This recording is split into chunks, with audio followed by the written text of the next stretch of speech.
పాఠశాలలో ట్రైఫెన్స్ public charitable trust వారు ఒక మీటింగ్ అరేంజ్ చేశారు. వారు మీకు తోటి కొన్ని మంచి మాటలు చెప్తారు. ఇది ట్రైఫెన్స్ పబ్లిక్ చారిటబుల్ ట్రస్ట్ అనేటువంటిది ఒక చిన్న సంస్థ.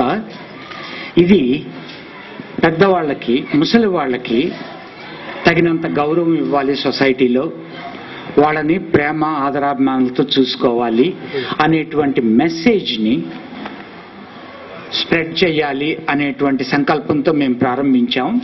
ఒకటి, విద్యార్థుల ద్వారా వారి వాళ్ళ తాతమ్మతోలని, అంటే తాతల్ని, అమ్మమ్మల్ని, నాయనమ్మల్ని ప్రేమగా ఎట్లా మసులుకుంటే వాళ్ళు ఆనందపడతారు అన్న విషయాన్ని స్కూల్స్ ద్వారా, ఈ పిల్లల ద్వారా ఈ విషయాన్ని బాగా స్ప్రెడ్ చేసి వృద్ధుల్ని ఆనందంగా ఉంచాలన్నది తాపత్రయం. Good evening. ఈ కార్యక్రమానికి గెస్ట్ గా విచ్చేసిన వారికి అండ్ పార్టిసిపేట్ చేసిన వారందరికీ నా హృదయపూర్వక నమస్కారములు.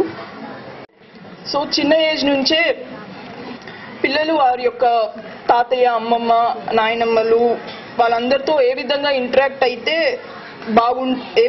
ఏ విధంగా ఇంటరాక్ట్ అయితే వాళ్ళందరూ సంతోషపడతారో అలాంటి భావాలను కలగజేయటమే ట్రైఫెన్స్ ఒక ముఖ్య లక్ష్యం. ఎటువంటి లాభాపేక్ష లేనటువంటి ఒక చారిటబుల్ ట్రస్ట్ను స్థాపించి, అది కూడా వృద్ధాప్యం దరిచేరినటువంటి వాళ్ళకి సహాయపడటానికి.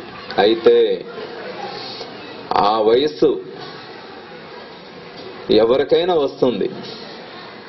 ఆ వచ్చినటువంటి వయస్సులో ఎవరికైతే సహకారం అవసరమో అటువంటి వాళ్ళను గుర్తించి వాళ్ళకి సేవ చేయటం చాలా గొప్ప. అసలు మానవ సేవే మాధవ సేవ. నేను